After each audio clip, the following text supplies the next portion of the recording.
Hi guys, my name is Chris and you're watching Wrestling Today. So let's start with wrestling veteran Disco Inferno believes Chris Jericho will eventually return to WWE. Jericho had several successful runs in the Stamford-based company. The 52-year-old won 6 world titles and many other championships during his stints. However, he left WWE in 2018. About a year later, the Ocho joined AEW. He is currently one of the top stars of the Tony Khan-led promotion. On Keepin' It 100, Disco Inferno and Konnan discussed whether Jericho will ever return to the Stamford-based company. The two wrestling veterans agreed that he would eventually make a comeback. Oh, of course, he will wrestle one more match in WWE. Well, he's gonna go back to get inducted into the Hall of Fame, Disco said. Konnan added. That's why it's so weird. Like, in football, you can count on your hands guys that didn't come back, like Barry Sanders. Okay, very few. In wrestling, everybody literally has come back. The next story is about CJ Perry, Lana in WWE, and Miro often but heads over Perry's Brand Army paywall account.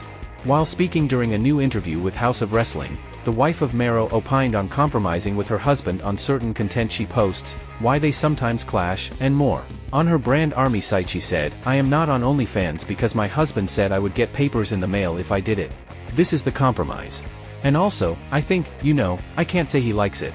I can't say that he's fond of it by any means. But, life is life. So there's that." On compromising with Miro on such things, it's always a catch-22 with him, and I have to remind myself on a daily basis that he's Bulgarian, he's not American. And so often, I forget, even though I lived over in Eastern Europe, and sometimes, I just have to go over there, and I'll be there for a month, and I'm like, okay, I've become very Americanized, very westernized, very, like Kim Kardashian, independent woman.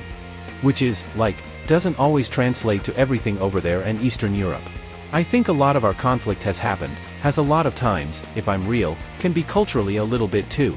And so, which has been fascinating, actually. Because therapists don't know different cultures, so, I'm still looking for a Bulgarian-American therapist. The final story is about WWE lost The Rock to Hollywood, and this was a devastating blow for the company. They had to watch Dwayne Johnson go into his own business as he captured the silver screen time and time again. Ric Flair saw that great transition, and he believes that disqualified the Great One from his own Mount Rushmore. WWE Hall of Famer Ric Flair recently discussed why The Rock is absent from his wrestling Mount Rushmore.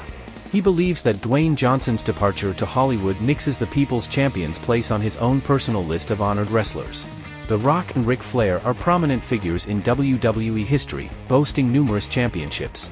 Although Flair has retired from the ring, The Rock recently returned to confront Austin Theory on SmackDown, and he is still in the rumor mill to face Roman Reigns in the future. While many wrestlers include The Rock in their wrestling Mount Rushmore, Ric Flair said on The Breakfast Club that The Rock didn't make his list. Flair stated that The Rock earned a place in his Mount Rushmore for his exceptional interview skills and other attributes, but not as a wrestler because he departed from the wrestling business early to pursue a career in Hollywood.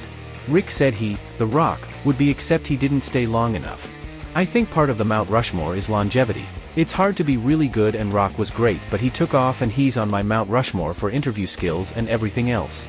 I remained very close to him. He just had that unbelievable amount of charisma. God. What a great guy. What's your Mount Rushmore of pro wrestling? Is The Rock on it? Thanks guys for watching and please subscribe.